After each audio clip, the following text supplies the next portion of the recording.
Hi everybody, Taylor Crawford and Robin Scrimger here with Coldwell Banker Oceanside Real Estate, and we are here today with some very exciting news for all of you with regards to BC legislation changing around rental restrictions and age restrictions in strata developments. Big news for the province today, given the rental crisis that we've been facing. This is just going to allow so many more options for renters to get into a home now, and it is fantastic.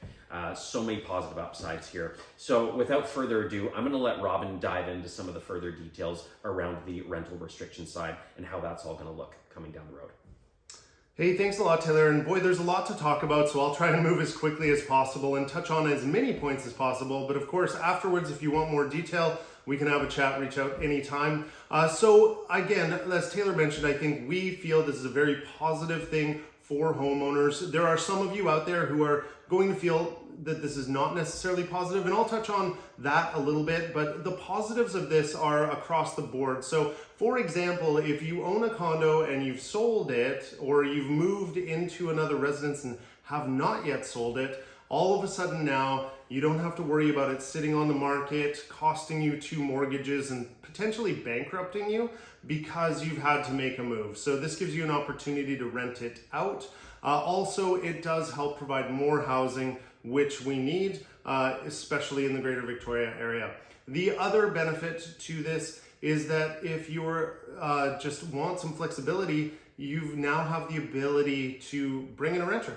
And with market rates being what they are right now, this is a positive thing. Whether you're a current owner, whether you're looking for a secondary investment, this is going to benefit you.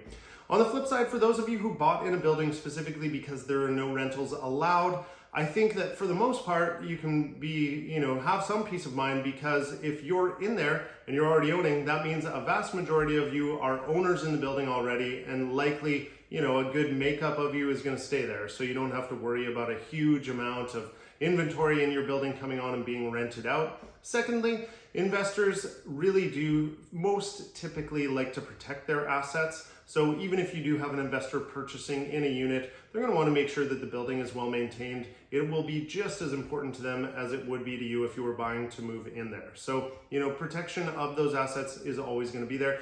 This change is coming down the pipeline as early as next month. They're just waiting for the final assent through the legislative process. But it will be happening soon, and if you want more information, reach out to us. Taylor, there's some other news coming down as well. Why don't you touch on that? Absolutely. So age restrictions, another big thing that's happening as well. They will be abolishing age restrictions on any age-restricted strata developments. So anything that you've seen that is a 19-plus building or a 30-plus building, and those will all be changing. So families now have the opportunity to get a rental in these buildings where they previously could not. And that is very exciting news for families out there within the region that are struggling to find a place to live.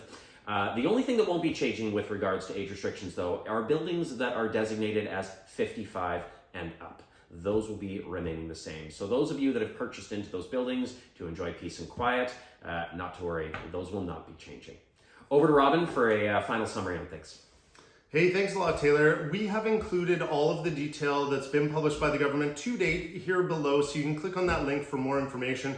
The other change that's coming down the pipeline is about housing supply and how the provincial government will be working with all of the municipal governments just to get development approved so that we can have more housing online. And if you live in the Greater Victoria area, you'll know we have 12 municipalities, and some things move quickly, some things move slowly. So this will just help streamline that process. We're sure you probably have some more questions about this. We'll keep you apprised and up to date as we get more information. We'll send you another update. But if you want to reach out, we'd love to hear from you. Please give us a call, text, or email. And in the meantime, enjoy all that Victoria has to offer, and have a great day.